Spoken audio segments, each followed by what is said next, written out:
Imagine an Iran where women rocked miniskirts, hit the beaches in bikinis, and lived like modern queens. Under the former Shah of Iran, the country was racing towards secular modernity. And if you don't believe me, just take a look at the dress codes, which were pretty much non existent at the time. There were no forced hijabs, women dressed freely, and there was no morality police harassing them for showing their hair. On legal and family rights, the Shah's 1967 Family Protection Law was a game changer. The marriage age was bumped to 18. Polygamy needed court approval, and women could divorce and fight for custody. And when it comes to education and employment, women's literacy skyrocketed from 8% in 1956 to over 35% by 1976. Universities were co-ed. There was no segregation. Women crushed it in the job market, from professors to pilots. Women even got the right to vote in 1963. They could run for office and even become ministers. So, what happened? Well, the same thing that always happens: progressivism.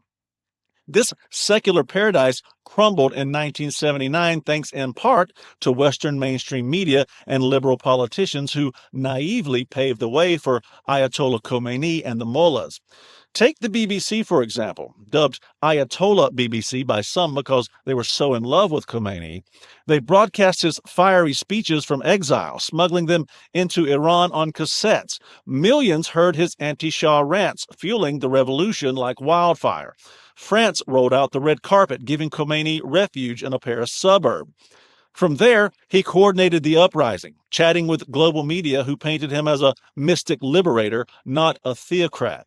And Democrat U.S. President Jimmy Carter, his liberal human rights push forced the Shah to ease up on repression, release radical prisoners, and loosen censorship, which allowed those radicals to foment a revolution and create a regime that became the world's #1 state sponsor of terrorism. It was all great in theory, but it backfired. Carter's team even flirted with Khomeini as a moderate, weakening the Shah until he fled. And the result? A theocratic regime that reversed women's freedoms overnight. Mandatory hijabs, slashed all their education and voting rights, and oppression that sparked the protest we see to this day. So the next time you hear about progressive meddling abroad, remember Iran.